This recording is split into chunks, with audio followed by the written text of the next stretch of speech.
నమస్తే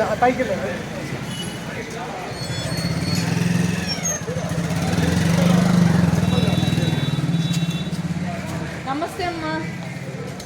ఉమాగారి ఇంటి ఆడపిల్లలు ఆయన తరఫున ఓటు అడగడానికి వచ్చాం. తప్పకుండా సైకిల్ గుర్తు కొట్టేసి గెలిపించాలి. ఎమ్మెల్యేగా ఉమాగారిని గెలిపించుకొని, ఎంపీగా కేసినేని చిన్ని గారిని గెలిపించుకొని, సీఎంగా చంద్రబాబు నాయుడు గారిని చూద్దాం. అభివృద్ధిలో ముందుకెళ్దాం. వేరేవన్నీ మనకు వద్దు. మన ఇంట్లో వాళ్ళు అభివృద్ధిని చూస్ చేసుకుంటే అది వచ్చాక మనకి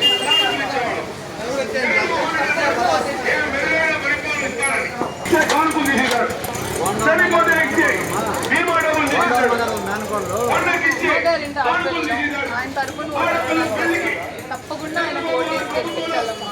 2 ఓట్లు సైకిల్ గుర్తు. ఉమా గారికి ఎమ్మెల్యే గారుగా, ఎంపీగా కేసినేని చిన్ని గారు. మన నంబర్లు 1, 3 మిషన్లో సైకిల్ గుర్తు ఓటు. మీరు గుర్తుపెట్టుకొని ఇంట్లో ఉన్న వాళ్ళందరినీ చెప్పి వేయించాలి.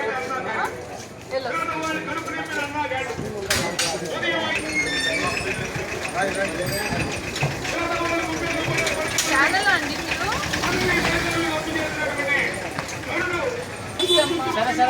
ఉమాగారి ఇంటి ఆడపిల్లలు ఆయన తరఫున ఓటు అడగడానికి వచ్చాం. తప్పకుండా సైకిల్ గుర్తు కొట్టేసి ఆయన గెలిపించారు. ఎమ్మెల్యేగా ఉమాగారిని, ఎంపీగా గారిని ఆ నెంబర్లు 1, 3 మీడియంలో చూసి సైకిల్ గుర్తు కొట్టేయాలి. చంద్రబాబు నాయుడు గారు కూటమిలో సీఎం అయితేనే మన రాష్ట్రం అభివృద్ధి జరుగుతుంది. ఎందుకంటే 3 పార్టీలు కలగలిసి ఒక మనిషిని నమ్ముతున్నారంటే వాళ్ళ సపోర్ట్ కూడా అలానే ఉంటుంది. సెంట్రల్ లెవెల్లో అయినా, సినిమా లెవెల్లో అయినా, అడ్మినిస్ట్రేషన్ ఓటు వేయడానికి వచ్చాము. తప్పకుండా సైకిల్ గుర్తు ఓటేసి గెలిపించాలి. ఇంట్లో వాళ్ళందరికీ చెప్పి మీరు ఓటు వేయించాలి. ఈ పార్టీకి ఎందుకు ఓటేస్తే మంచిది అనేది మీకు అందులో అన్ని వివరంగా ఉన్నాయి. అది చూసుకొని ఆలోచించుకొని ఓటేసి గెలిపించుకోండి.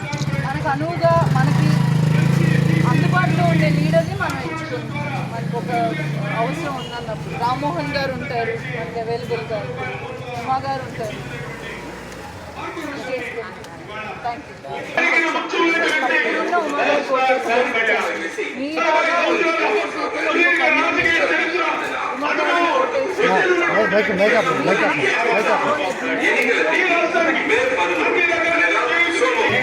ఉమా గారు ఓటేసి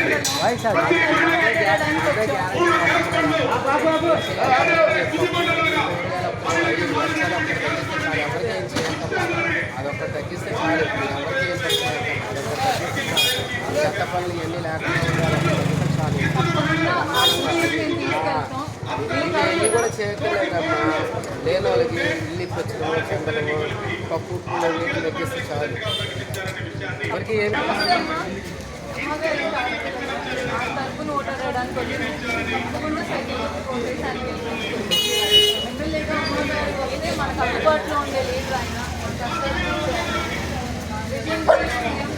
నాయుడు గారు వస్తే 3 పార్టీలు కలిసి ఒక బంచ్ సపోర్ట్ చేస్తున్నారంటే ఆయన ఎంత ఏపీ క్యాండిడేటో మనం అర్థం చేసుకోవాలి.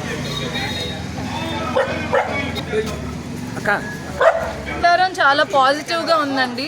ప్రతి ఒక్కళ్ళు ఉమా గారికి చాలా మద్దతుగానే ఉన్నారు. ప్రతి ఒక్కళ్ళు వెళ్ళి మేము ఇంకా పూర్తి చేయకముందే మా ఓటు ఉమా గారికే, మా ఓటు సైకిల్ గుర్తుకే అని చాలా కాన్ఫిడెంట్గా చెప్తున్నారు. ఒక 3 నేషనల్ పార్టీస్ ఒక మనిషిని సీఎంగా చూడాలని అనుకుంటున్నారంటే తెలుగుదేశం పార్టీ క్యాపబిలిటీ ఏంటి, ఇక్కడ బోండా ఉమా గారి క్యాపబిలిటీ ఏంటి అనేది అర్థమవుతుంది. ప్రజలు కూడా అది గమనించుకొని ఉమా గారికి ఓటేసి ఎమ్మెల్యేగా గెలిపించుకొని సీఎంగా చంద్రబాబు నాయుడు గారిని కూటమిగా గెలిచే ఒక ప్రభుత్వాన్ని తీసుకొని వస్తే అందరికీ అభివృద్ధి జరుగుతుందని మా నమ్మకం. దాని దృష్ట్యానే ఫ్యామిలీ మెంబర్స్గా మేమందరం వచ్చి ఆయనకు సపోర్ట్ చేస్తున్నాము. ప్రజలు అభివృద్ధి ఏ గవర్నమెంట్తో వస్తుందో గ్రహించుకొని వాళ్ళకి ఓటు వేయాలని అనుకుంటున్నాను. నా పేరు యశస్విని.